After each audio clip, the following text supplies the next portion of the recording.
Mari kita membuka Alkitab kita. Saya mengajak kita membaca satu bagian firman Tuhan yang diambil dari Kejadian pasal yang pertama. Kejadian pasal yang pertama kita membaca ayatnya yang ke-20, ayatnya yang ke-20 sampai 31. Kejadian pasal yang pertama ayatnya yang ke-20 sampai 31. Kita bacanya bergantian. Saya akan membaca ayat yang ke-20, kemudian Bapak Ibu Saudara sekalian membaca ayat ke-21, kita bergantian sampai ayatnya yang ke-31. Kejadian pasal yang pertama ayatnya yang ke-20 sampai 31. Berfirmanlah Allah, hendaklah berkeriapan dalam air makhluk yang hidup, dan hendaklah burung berterbangan di atas bumi melintasi cakrawala. Ayat ke-21.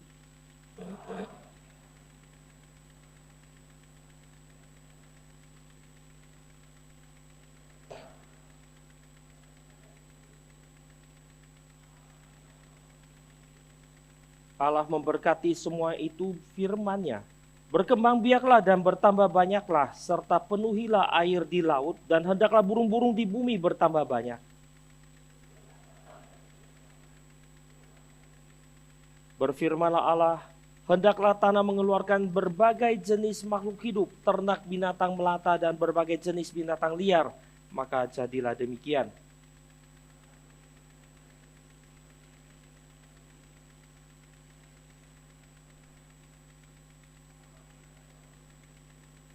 Berfirmanlah Allah, baiklah kita menjadikan manusia menurut gambar dan rupa kita, supaya mereka berkuasa atas ikan-ikan di laut dan burung-burung di udara, atas ternak dan seluruh bumi, serta atas segala binatang yang melata di bumi.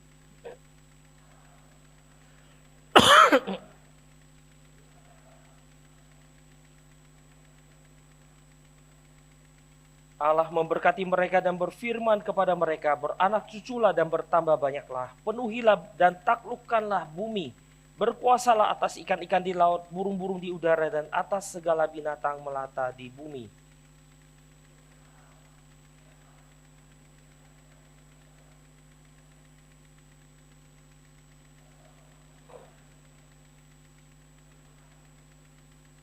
Namun kepada segala binatang liar, segala burung di udara, dan segala binatang yang melata di bumi, segala binatang yang bernyawa itu, kuberikan segala tumbuh-tumbuhan hijau menjadi makanannya. Maka jadilah demikian.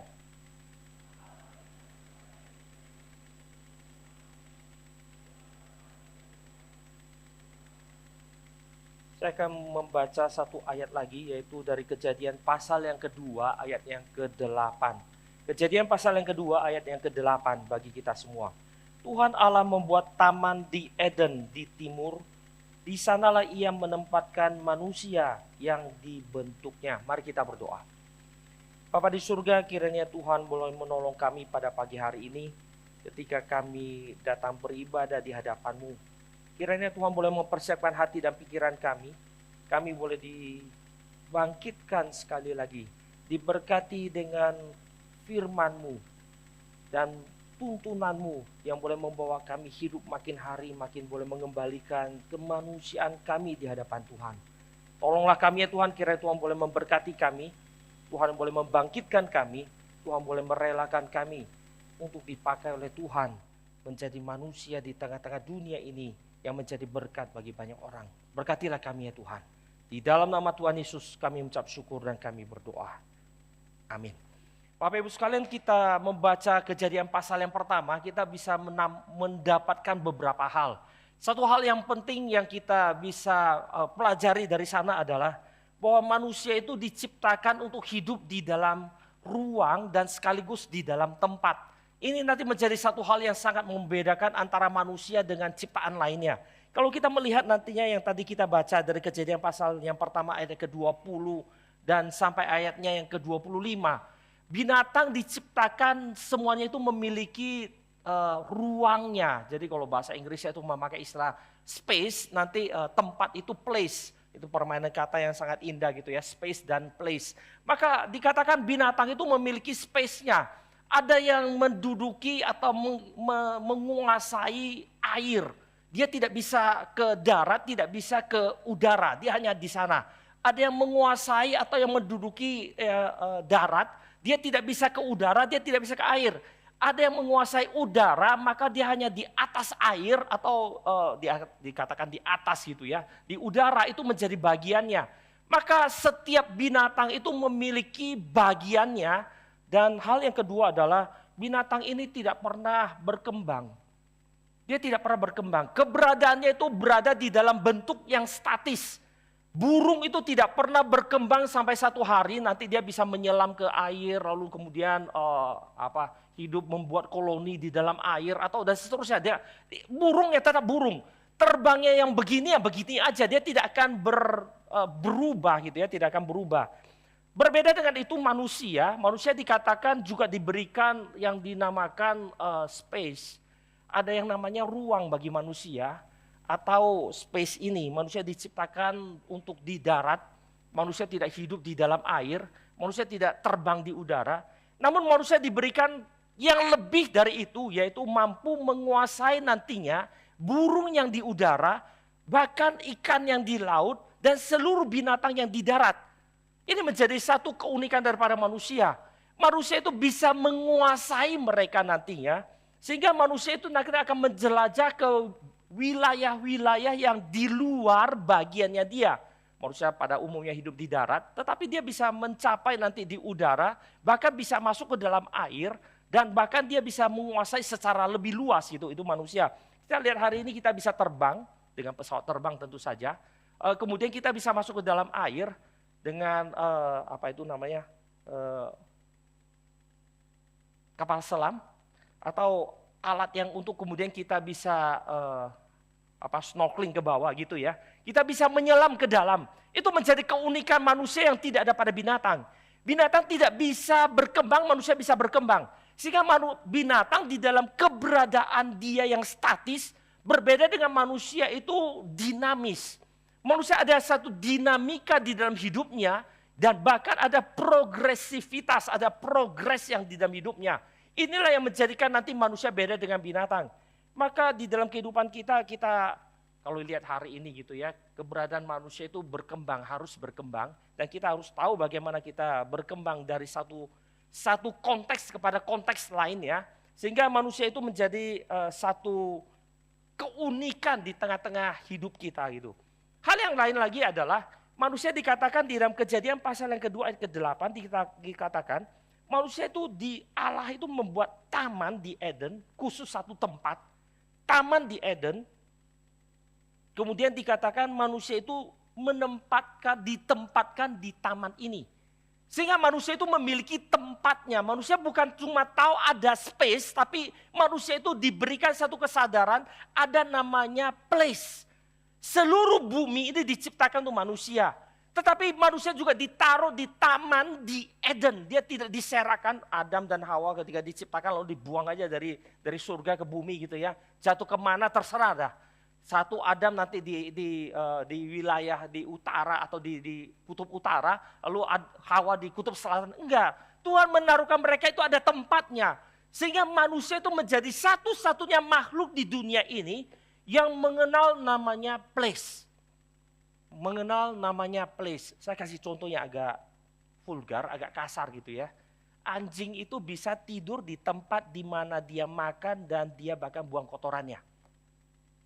Manusia itu tidak.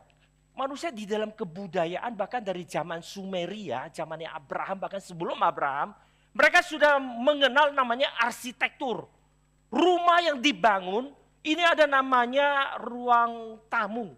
Ini ada namanya ruang tidur. Ini ada namanya dapur. Ini ada, itu manusia tahu. Sehingga manusia itu tidak akan ngambil makanannya ke toilet gitu.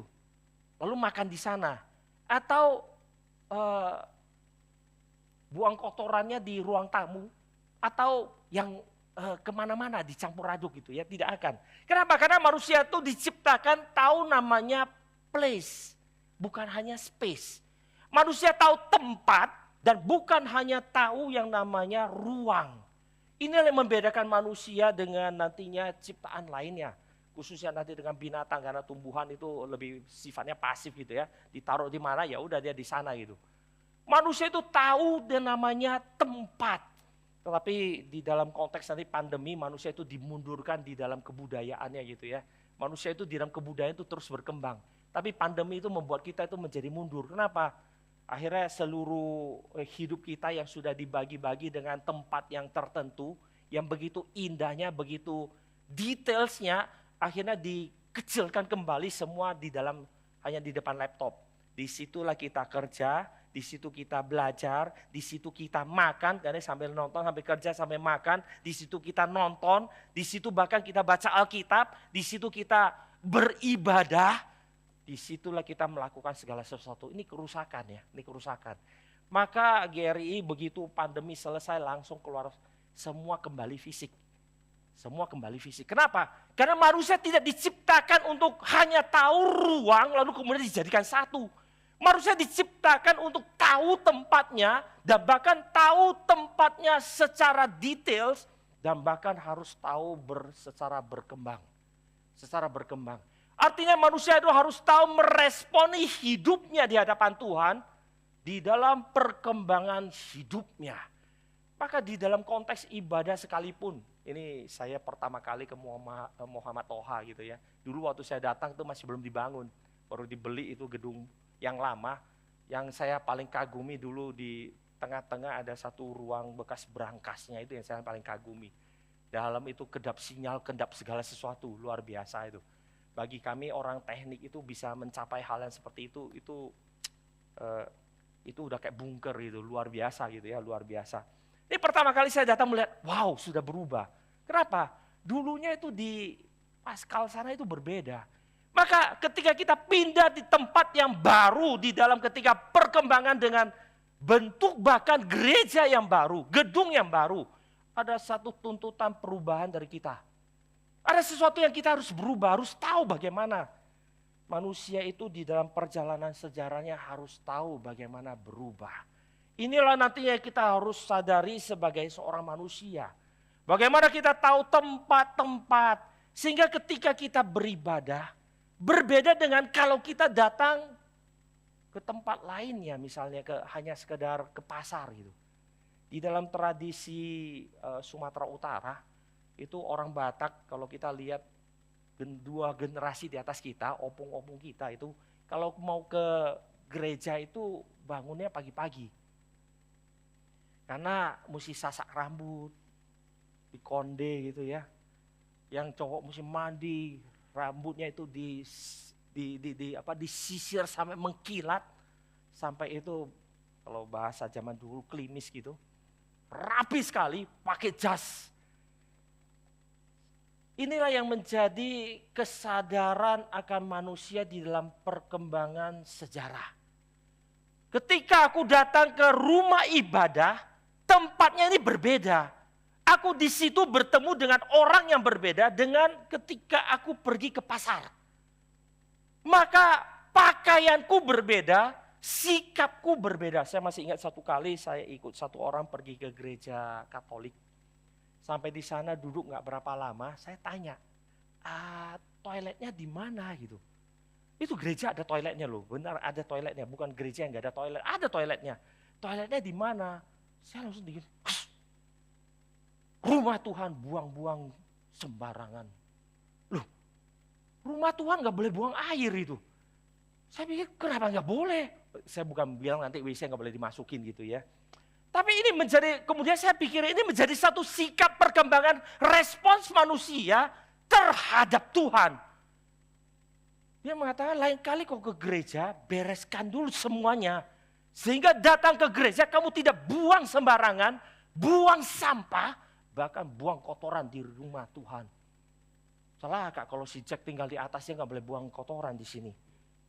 24 jam dari sini dia buang kemana? Setiap kali itu mesti ke sebelah ke pasar cari WC gitu.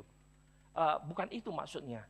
Tetapi adanya perkembangan respons manusia terhadap tempat. Inilah yang di dalam zaman pandemi manusia ditumpulkan.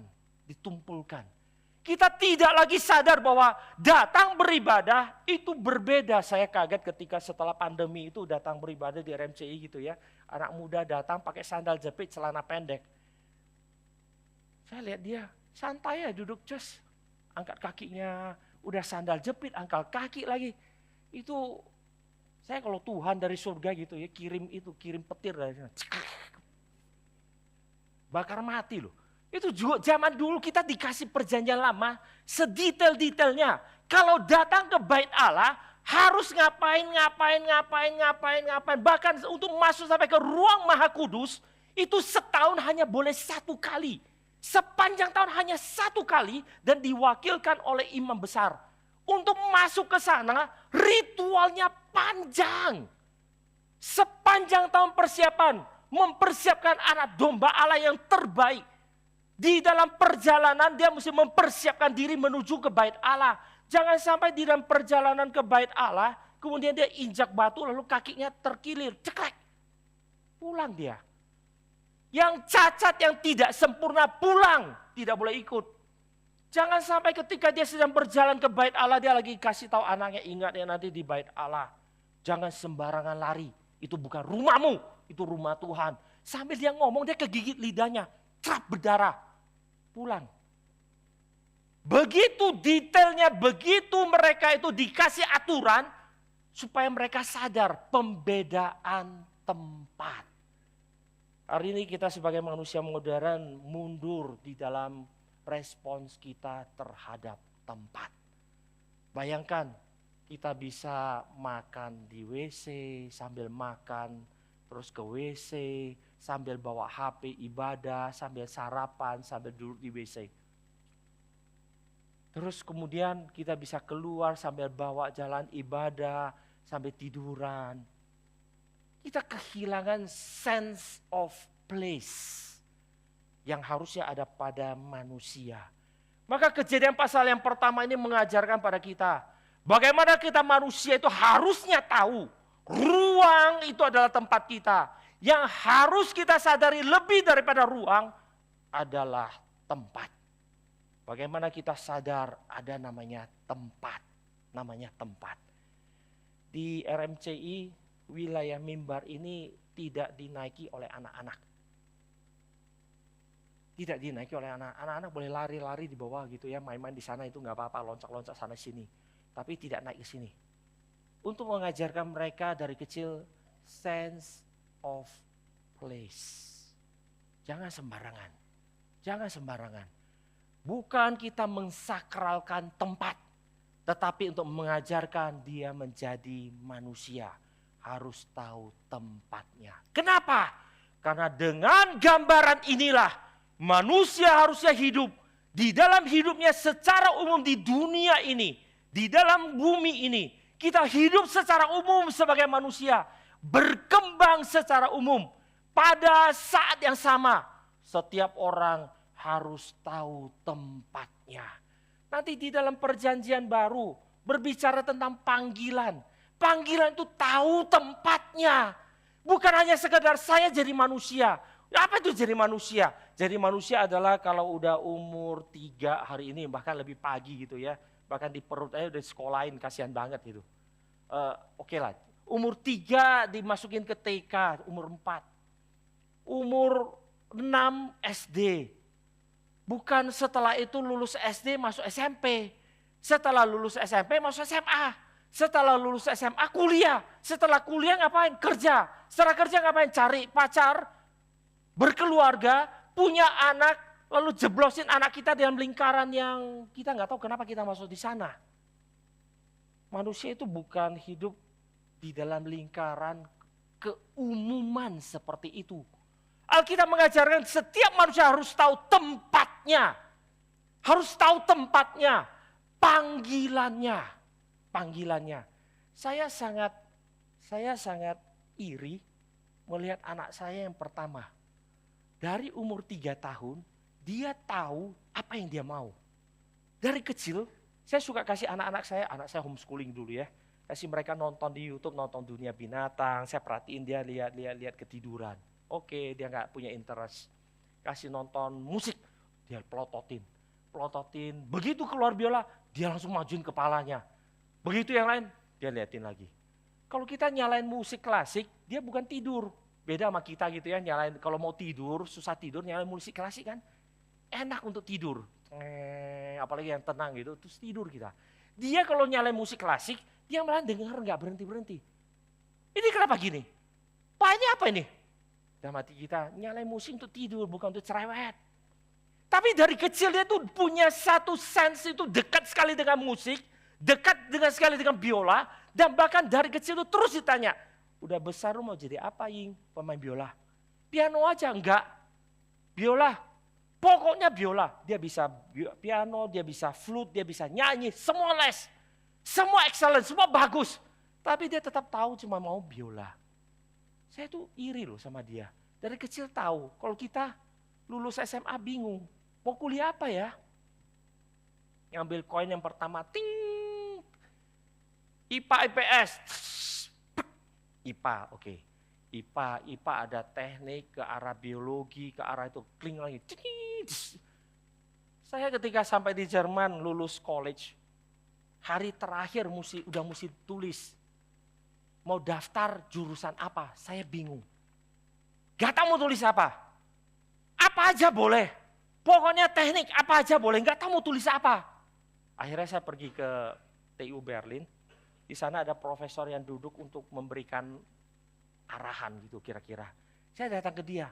Saya bilang saya bingung, saya nggak tahu mau ngisi apa. Dia mulai membantu. Kamu sukanya apa? Saya bingung, sukanya apa? Duit.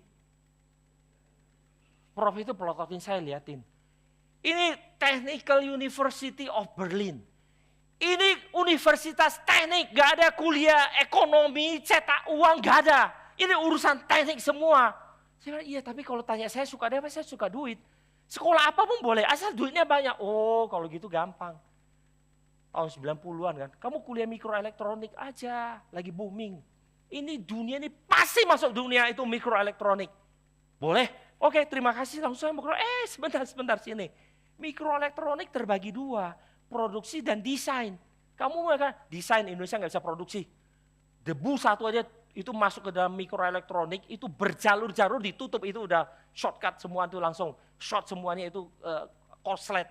Gak bisa, Indonesia gak bisa produksi. Desain, saya mau bilang, sini lagi. Desain itu bagi 3. Analog, digital, mix sinyal. Yang mana yang paling dibutuhkan, yang gak ada kuliah, yang gak ada yang kuliah situ. Mix sinyal. Berapa banyak? 3 tahun cuma keluar 1 dari TU Berlin. Saya kuliah itu. Setelah saya kuliah itu saya baru tahu, kenapa 3 tahun baru keluar 1. Susahnya, pantesan gak ada yang mau kuliah itu. Dalam hati saya, aku menyesal, sungguhku menyesal setengah mati. Tapi karena berpikir tentang uang, aku rela. Inilah otak kita hari ini sebagai manusia, semua umum otaknya sama. Kenapa kuliah itu? Uang. Kenapa kuliah itu? Uang. Kenapa jadi dokter? Uang. Kenapa jadi ahli hukum? Uang. Kenapa jadi kuliah teknik? Uang, semuanya uang. Kerja apapun boleh, asal ujung-ujungnya uang. Kita itu benar-benar dasar negara dan dasar hidup kita sama, UUD. Ujung-ujungnya duit itu. Gak ada yang lain. Ini menjadi kerusakan kemanusiaan yang tidak boleh terjadi pada umat Allah seharusnya. Kenapa otak kita berpikir hanya tentang uang dan tidak ada yang lain? Alkitab mencatat bagaimana tubuh Kristus, setiap orang punya bagiannya. Mata itu biar aja jadi mata, tangan jadi tangan, kaki jadi kaki. Jangan kaki kepengen jadi mata, mata kepengen jadi mata, tangan kepengen jadi mata, tubuh kepengen jadi mata, semua jadi mata. Seluruh tubuh itu kalau mata. Apa namanya mata? Mari kita coba renungkan sekali lagi. Gak heran juga akhirnya kita menjadi orang yang tidak excellent. Karena memang bukan bagian kita. Tangan, kita diciptakan jadi tangan. Kita ngotot lihat, kaki keren ya, bisa kemana saja. Maulah aku jadi kaki. Jadi kaki, tangan tidak diciptakan untuk berjalan. Kalau cacat itu kondisi tidak normal. Itu kondisi darurat. Tapi kita jadikan diri kita itu darurat. Jalan pakai tangan, semuanya pakai tangan. Mata lihat, enak juga ya, semua bisa gerak. Enakan kaki. Saya pasif. Apapun gak bisa. Mau lihat ke belakang pun gak bisa. Kalau kepala tidak meleng ke belakang, saya tidak bisa lihat ke belakang. Bahkan lihat ke belakang di meleng pun itu masih terbatas. Bergantung kepada kaki. Kaki itu kalau putar ke badannya baru bisa lihat ke belakang. Enak jadi kaki. Semua orang pikir yang sama. Maka rusaklah tubuh. Rusaklah tubuh. Inilah yang terjadi pada kita. Semua orang kepengen hal yang sama. Karena itulah tubuh Kristus menjadi cacat. Bayangkan, seluruh tubuh yang harus menjadi tangan tidak jadi tangan. Tangan tidak berfungsi menjadi tangan. Dia tidak bisa memegang yang halus. Dia itu bagaikan kaki. Cuma bisa menjepit dan dia hanya bisa berjalan. Kita kehilangan excellency. Lebih jauh, kita bahkan kehilangan panggilan kita di tengah-tengah dunia ini. Setiap orang hari ini kalau bicara tentang Indonesia mengatakan Indonesia gelap. Pasti gelap. Kenapa gelap? Di mana orang Kristen yang dipanggil Tuhan, yang diberikan panggilan yang jelas, yang diberikan kemampuan, kemungkinan mengerti kehendak Allah di dalam hidupnya, yang tahu posisi di mana harusnya dia hidup dan bisa menjadi excellent. Di mana orang Kristen yang seperti ini? Gak ada, semua orang mikirnya cuma uang. Maka Indonesia akan gelap, kemanapun akan gelap. Kenapa Eropa bisa bangkit setelah reformasi? Karena Martin Luther punya satu konsep yang sangat jelas. Beruf itu harus sesuai dengan berufung. Bahasa Jerman, beruf itu vocation. Tambah di belakang, berufung itu panggilan. Maka vocation harus sesuai dengan panggilan.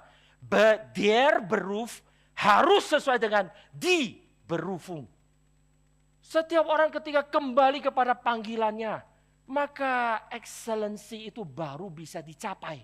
Ketika excellency dicapai, maka dunia ini baru ada pengharapan. Baru ada pengharapan.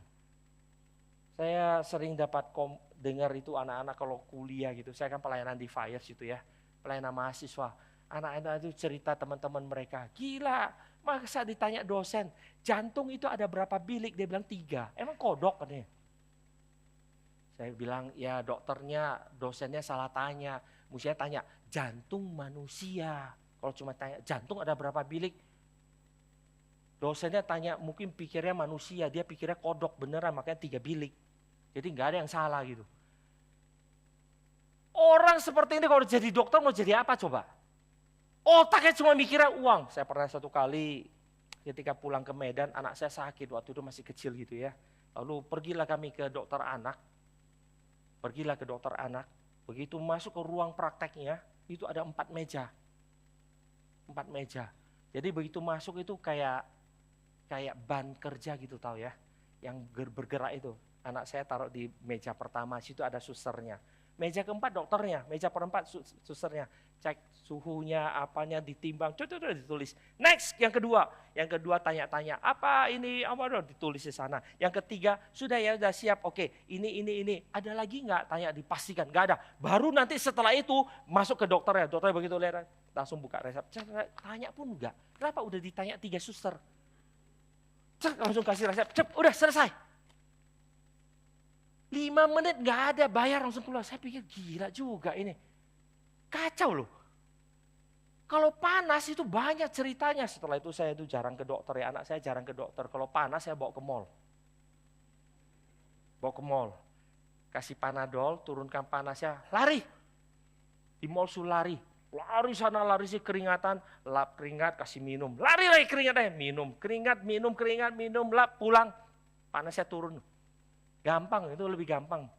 Murah, meriah, cuma bayar parkir 1 jam kok. Beres semuanya.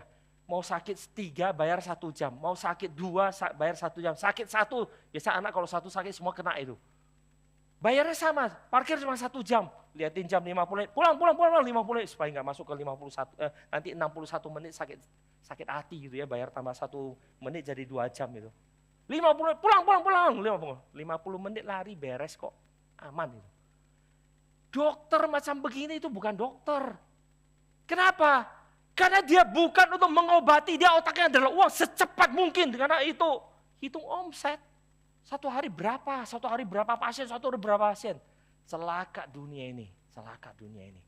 Maka Bapak Ibu Saudara sekalian, kalau kita mengatakan Indonesia ini kita mau doakan. Kita mau doakan gereja ini bisa bertumbuh. Harusnya setiap orang itu tahu.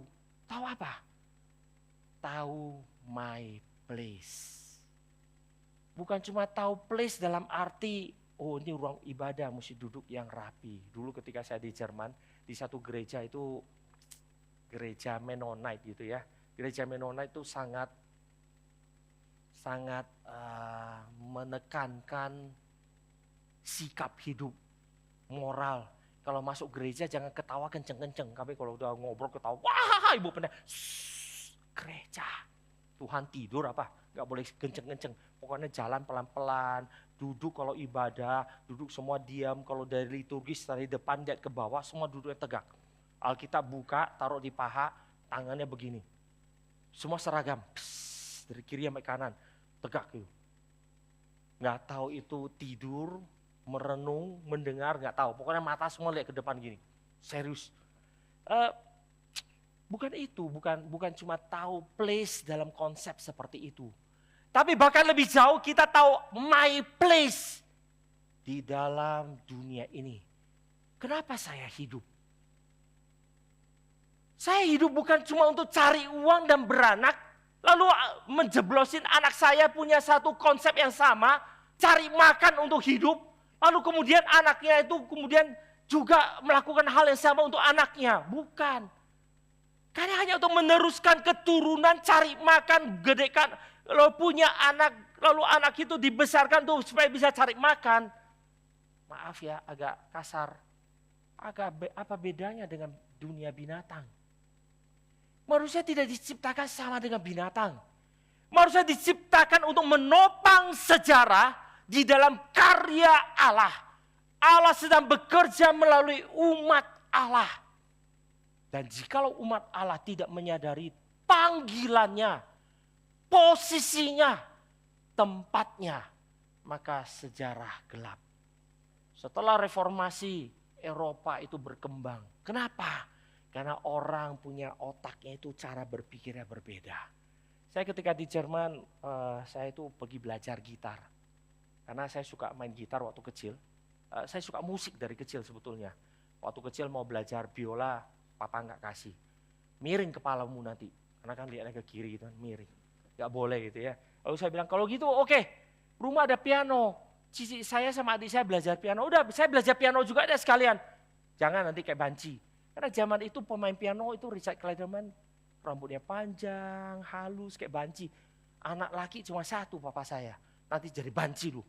Jadi nggak boleh main piano. Akhirnya saya diam-diam setelah SMP belajar gitar.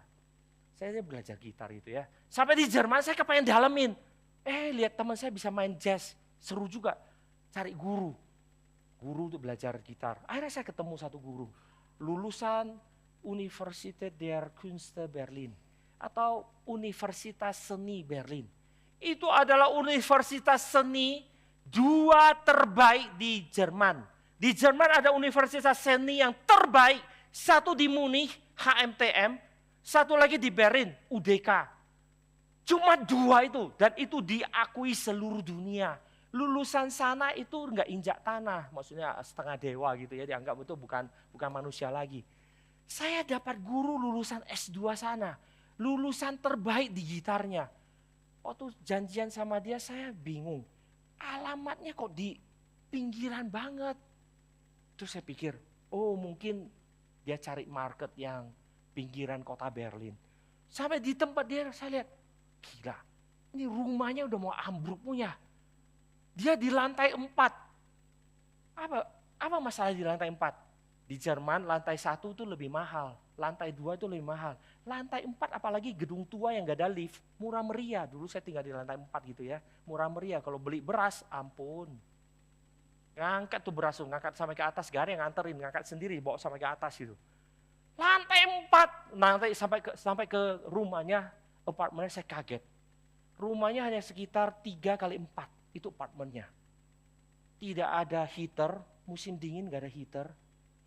Dinginnya luar biasa, di dalam rumah dia pakai jaket, lalu gelasnya itu kaleng, bekas kopinya jorok luar biasa. Dan kelihatan orang ini miskin sekali.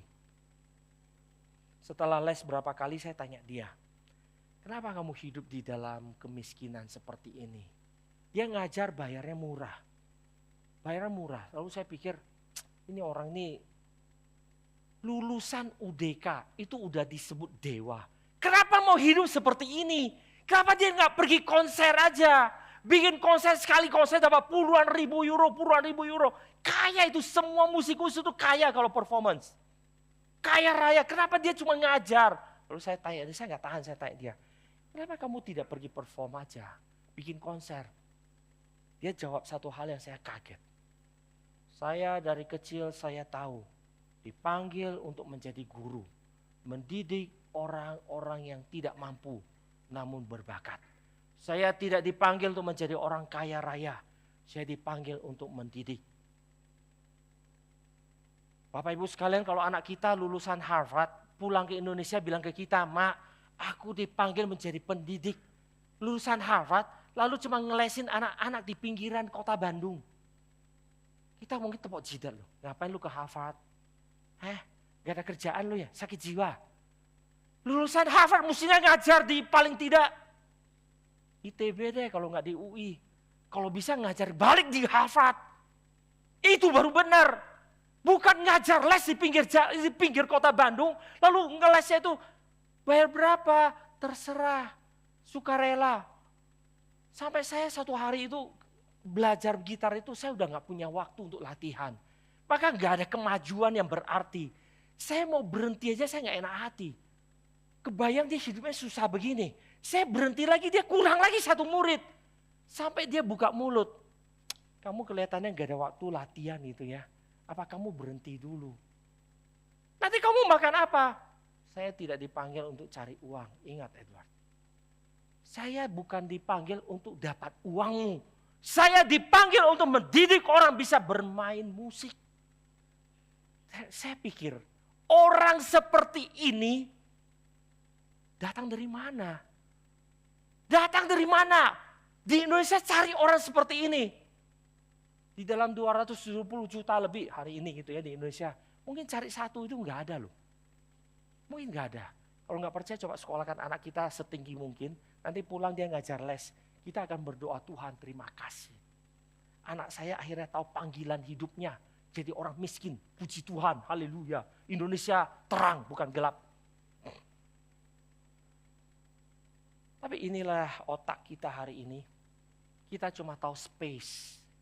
Yang umum kita tahu.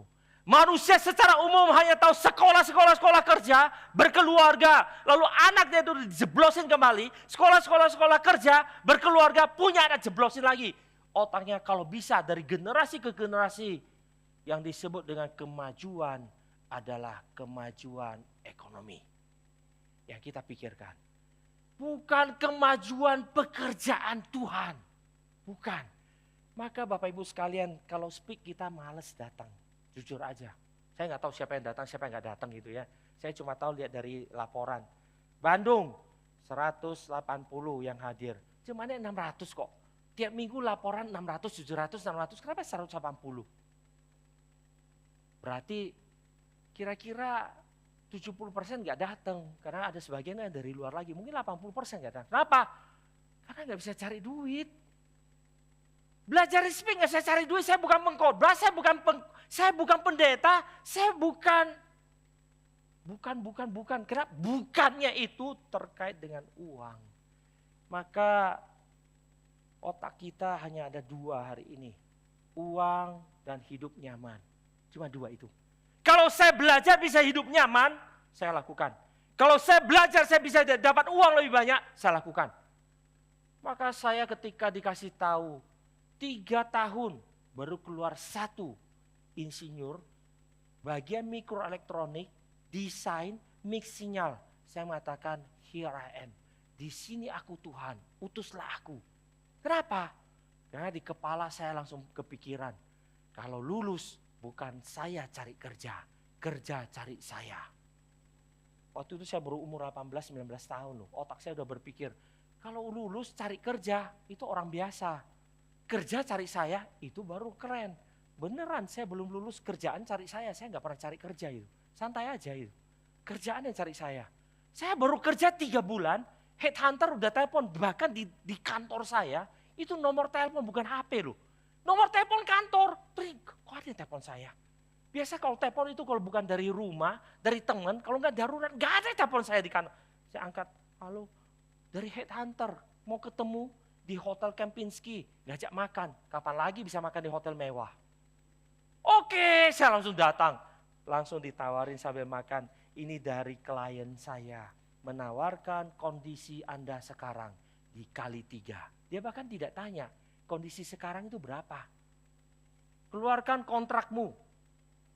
Klien saya kali 3. Saya sambil makan saya balikin. Kali 10 kalau nggak usah cari saya lagi. Ya kalau dia bisa sampai cari saya begitu berarti kan dia butuh saya dong. Kalau dia butuh saya kita mesti belagu gitu. Kapan lagi gitu. Kapan lagi itu berarti barang itu dia cari barang kayak begitu. Belaguin aja sekalian. Kali 10 kalau enggak.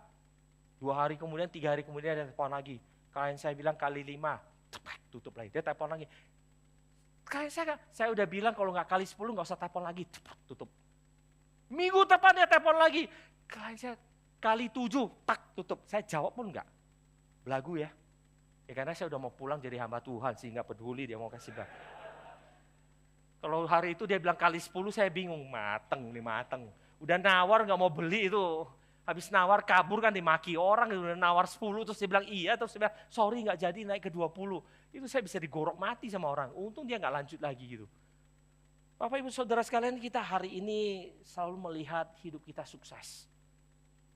Ketika kita bisa menguasai ruang dan bukan menguasai tempat.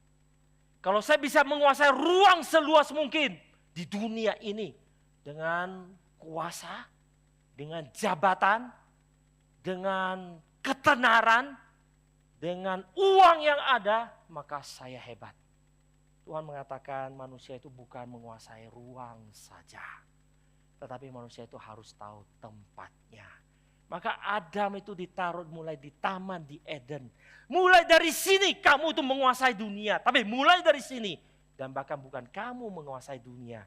Keturunanmu nanti akan menguasai bidangnya masing-masing. Dari satu taman. Nanti keturunanmu akan mengusahakan taman ini makin lama makin besar, makin besar, makin besar, makin besar. Taman ini akan menguasai seluruh bumi. Sehingga taman di Eden. Kalau kita baca baik Kejadian pasal 2 ayat 8. Taman di Eden nanti akan menjadi seluruh taman Eden. Artinya dari taman ini menjadi seluruh bumi. Itulah panggilan kita. Tetapi nantinya seluruh bumi bukan saya. Hari ini pikiran kita itu saya. Kapan aku menguasai seluruh bumi? Kapan aku bisa menguasai seluruh dunia? Kapan aku bisa menjadi yang paling dikenal seluruh dunia. Inilah nanti menjadi pikiran kita. Alkitab mengajarkan pada kita, tahu tempatmu, tahu tempatmu. Orang yang tidak punya kemampuan memanage, jangan jadi manajer. Orang yang tidak punya kemampuan untuk bisa mengatur, jangan jadi direktur. Kacau semuanya. Orang yang tidak punya kemampuan bahkan untuk punya pikiran yang detail, jangan masuk ke dalam wilayah yang membutuhkan kedetailan. Kenapa? Karena Tuhan tidak menciptakan kita seperti itu. Kita tidak diciptakan seperti itu. Kalau kita tidak diciptakan sebagai jari yang punya syaraf-syaraf halus di ujung, yang bisa memegang hal yang halus, bisa merasakannya, oh ini kertas. Jangan jadi jari yang untuk coba-coba untuk memegangnya. Kaki itu nggak bisa, telapak kaki itu kasar. Dia tidak bisa memegang, oh ini kertas, oh ini apa. Kita cuma bisa injak itu keras apa enggak, lebih daripada itu enggak. Maka mari kita hari ini sadar, setiap orang harus tahu, bukan saja tahu space, tapi manusia itu harus tahu place-nya, tempatnya. Maka ketika setiap orang tahu place-nya di dalam gereja, harusnya tidak pernah ada pengumuman dari mimbar. Bapak ibu saudara sekalian, kita nanti ada KKR Pasca. Siapa yang mau ikut melayani tolong daftar di depan counter ya. Gak ada pengumuman seperti ini di gereja. Yang ada gereja itu pengumuman, Bapak Ibu Saudara sekalian, ini tahun ganjil 2025. Karena 600-700 orang semua mau pelayanan. Maka yang tanggal lahirnya ganjil tahun ini boleh pelayanan. Yang genap tahun depan giliran ya. Tapi ini nggak pernah terjadi. Kenapa? Karena kita nggak tahu tempat kita. Saya tidak merasa saya harus melayani. Kenapa? Saya nggak tahu itu tempat saya. Tangan tidak tahu bahwa dia itu tempatnya ada untuk memegang. Maka dia tidak pernah pegang. Dan dia tidak pernah merasa berhutang kalau dia tidak pegang. Dia tidak merasa berhutang kalau dia tidak pegang. Bahkan dia tidak merasa berdosa kalau dia tidak berfungsi. Artinya dia mencacatkan tubuh Kristus. Inilah yang terjadi dalam gereja Tuhan hari ini. Pengumuman bolak-balik. Bapak Ibu Saudara sekalian, kita mau KKR Paskah. Siapa mau humas? Coba tolong nanti daftar di depan sama Vikaris Yungsiang. Kenapa mesti pengumuman seperti itu? Setiap orang punya tahu panggilannya. Saya punya kemampuan melobi. Ada yang nggak bisa lobi. Kita KKR regional tahu gitu ya. Ada orang disuruh masuk ke sekolah, baru masuk ke Pak, kami dari STEMI mau siraman rohani. Gak usah, gak usah, gak usah. Kita sibuk, lagi ujian, gak bisa. Oh gitu, terima kasih Pak. Dia gak punya ide untuk lanjut. Gak ada ide untuk lanjut. Kalau ada orang yang pintar jualan, tahu ya ada orang yang pintar sekali jualan, apapun bisa dijual. Apapun, teman pun apalagi juga bisa dijual. Siapa aja bisa dijual gitu. Pendeta pun bisa dijual. Mau gak datang ke gerejaku? Kenapa? Pendetaku keren loh. Semua dijual gitu ya. Ada orang yang pintar menjual. Pak, kami dari STEMI mau KKR, mau siraman rohani. Enggak, kita lagi ujian. Kita enggak bisa KKR, sibuk. Lain kali aja. Pak, justru lagi ujian. Perlu kuatkan iman mereka. Orang kalau bisa jualan, kondisi apapun bisa jualan. Apapun bisa dijual. Saya waktu kecil itu saya pintar sekali cari duit gitu. Ya orang Medan lah gitu ya. Orang Medan kan katanya terlahir semua matanya hijau. Lihatnya itu semua duit itu. Semua itu dikonvert dengan uang itu. Hijau itu. Saya waktu kecil uang saku saya itu gak suka pakai untuk jajan. Saya kumpulkan. Uang saku semua saya kumpulkan. Lalu kemudian saya dapat uang dari mana? Saya gak pernah. Saya ikut teman saya ke kantin, saya nggak pernah belanja. Susah loh jadi anak-anak seperti itu gitu ya. Tapi saya dari kecil bisa begitu. Datang teman-teman saya makan, saya nggak makan. Kalau kepengen makan, taruhan. Yang kalah bayar, saya udah makan pasti menang, nanti dia yang bayar. Saya makan, dia yang bayar. Taruhan. Saya dari kecil itu bandelnya luar biasa gitu ya.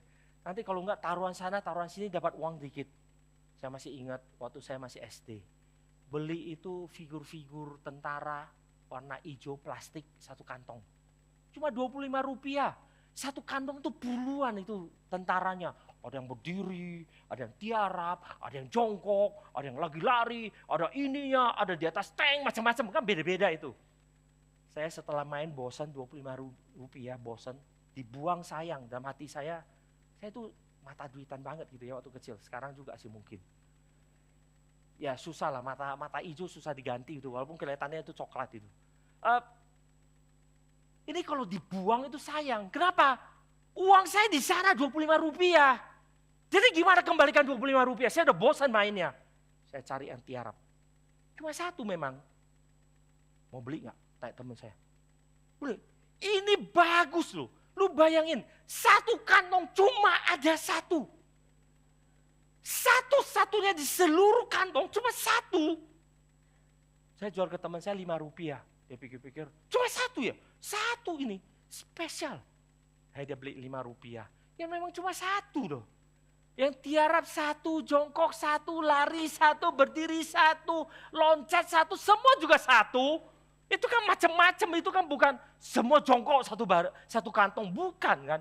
5, nanti yang lari, ini lari cuma dia loh. Yang lain diem, berdiri, jongkok saja. Akhirnya dari Rp25 saya dapat Rp100. Jualan kemana-mana. Setelah dapat 100, saya dapat pegang 100, lihat-lihat ada mainan apa yang saya mau beli, saya beli. Nanti jual lagi, untung. Jadi saya beli mainan itu bukan dari uang jajan. Bukan minta ke mama. dagang. Dagang. Jadi kalau mau dagang itu, otak dagang itu gampang. Itu di dunia ini banyak orang yang gak punya bakat di dalam tempatnya untuk berpikir tentang uang. Nah orang-orang ini nanti dibego-begoin gitu. Uang mereka nanti dioper ke kita gitu ya. Ke kita yang agak Maka ketika ada orang yang pintar yang harusnya bisa humas, tapi dia gak humas. Kenapa enggak? Karena tidak tahu tempatnya. Atau tahu tempatnya, tapi otaknya hanya uang. Aku pintar berdagang. Tapi kalau ada uang saya jalankan, gak ada uang, bye-bye. Maka humas pun kita mesti minta-minta. Bapak ibu saudara sekalian, siapa yang punya waktu? Gak ada orang punya waktu. Dunia ini gak ada. Tapi kalau ada emas 30 kilo dikasih gratis, tiba-tiba semua orang punya waktu. Pasti punya waktu. Ada waktu gak ikut speak? Gak ada, Sabtu gak bisa. Ya pasti gak bisa. Kalau speak setelah selesai, kalau ikut speak dari jam 9 sampai selesai jam 5, tidak pernah keluar dari ruangan ini, kebelet pun gak keluar, dapat 3 kilo emas. Saya percaya seluruh GRI Bandung penuh sampai ke depan. Pasti. Inilah manusia. Kita itu menggantikan, kalaupun kita tahu tempat kita, keunggulan kita, panggilan kita menjualnya hanya untuk uang. Inilah kerusakan manusia hari ini. Mari kita sadar hari ini. Allah menciptakan Adam ketika taruh di Taman Eden. Supaya dia boleh menaklukkan bumi dengan menjalankan kehendak Allah. Bukan untuk dia menjadi kaya raya. Tapi untuk membawa kehendak Allah sampai ke seluruh bumi. Sehingga taman di Eden boleh menjadi taman Eden. Seluruh Eden menjadi taman. Yang taman yang kecil boleh dikembangkan bersama dengan anak cucunya. Dan ketika mereka menjalankan perintah Tuhan mengembangkan taman ini, mereka membawa kehendak Allah sampai ke ujung bumi. Dan ketika mereka mengembangkan taman ini, mereka terus hanya makan apa yang Tuhan perintahkan. Mereka menjalankan kehendak Tuhan kepada semua orang dan seluruh makhluk melihat. Mereka adalah orang yang tahu bagaimana meresponi Tuhan.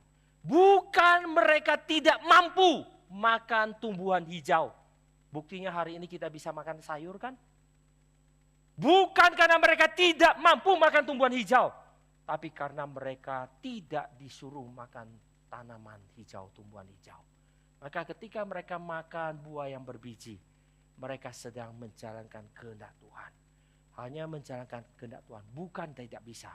Hari ini kita bisa gak berdagang? Bisa! Tapi aku tidak berdagang.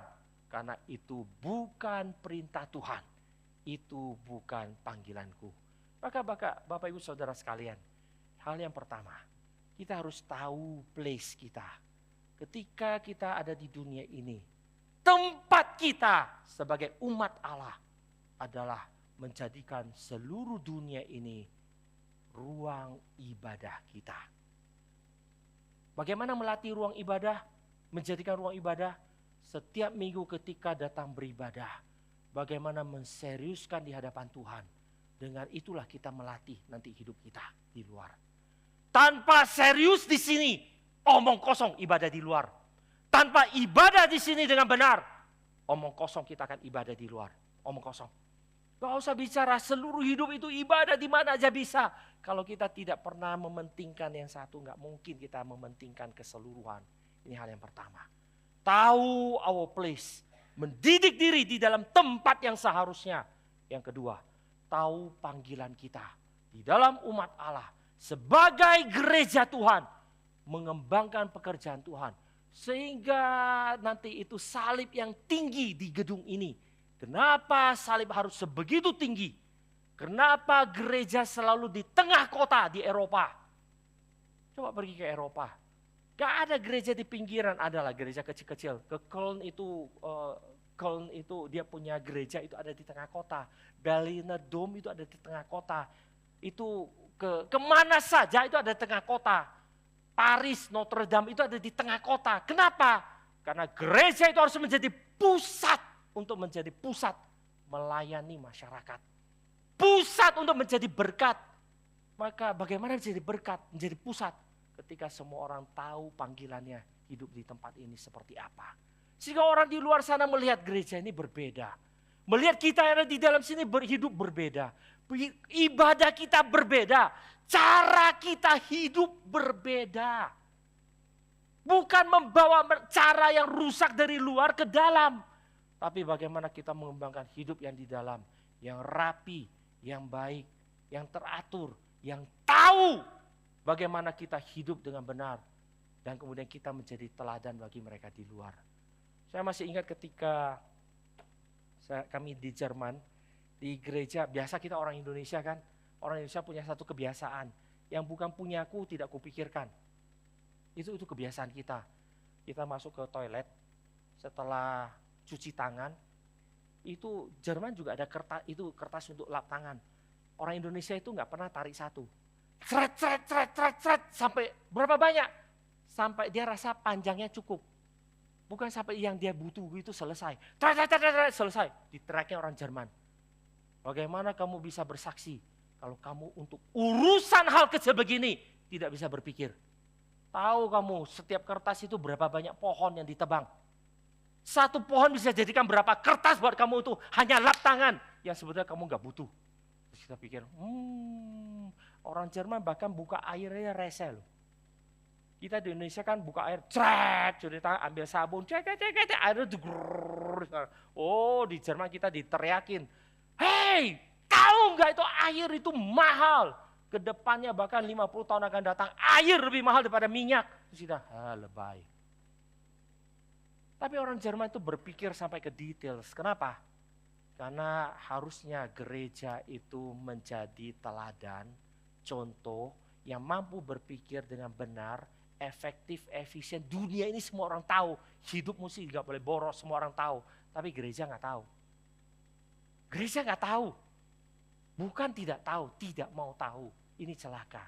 Maka setiap orang harus tahu tempat yang ini adalah gereja Tuhan. Kita harus tahu tempat kita di gereja. Bagaimana mengembangkan gereja ini dengan benar. Sehingga boleh menjadi berkat bagi di luar. Kemudian dengan demikian tempat ini menjadi tempat pusat. Nantinya itu mengembangkan pekerjaan Tuhan. Dari taman di Eden. Menuju kepada nanti seluruh taman Eden. Kiranya Tuhan memberkati GRI Bandung. Bukan cuma di tempat ini Muhammad Toha udah selesai. Nanti Paskal punya kita nggak buang kok. Tambah di Jatinangor. Bukan cuma itu. Tetapi bagaimana tempat ini menjadi satu tempat di mana setiap orang akan berpikir, kamu mau belajar, mau tahu yang benar, pergilah ke GRI. Pak Tom punya satu visi yang besar. Satu hari GRI harus memiliki satu center. Yang dimana setiap orang nanti mau tanya apa saja, itu mesti lihat ke sana.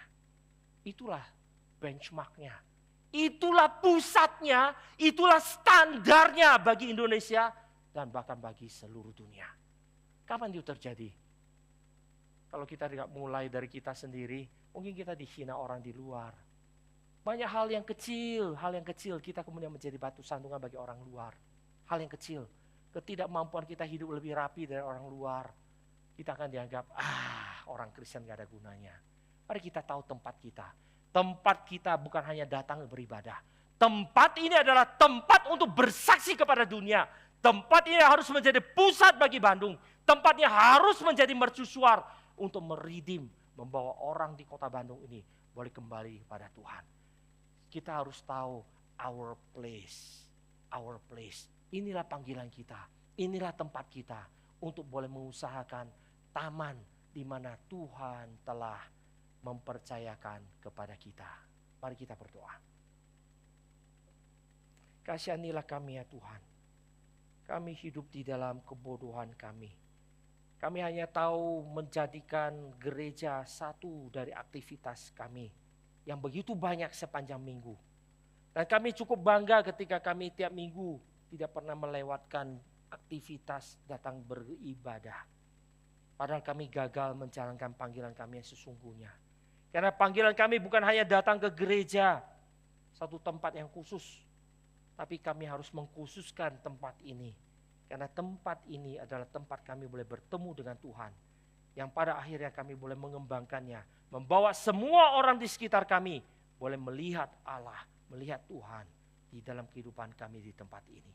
Berkatilah kami, jadikanlah tempat ini menjadi tempat yang boleh menjadi teladan, menjadi berkat, menjadi alat di tangan Tuhan, boleh membawa dunia ini, boleh melihat akan hidup yang benar di hadapan Tuhan secara seutuhnya.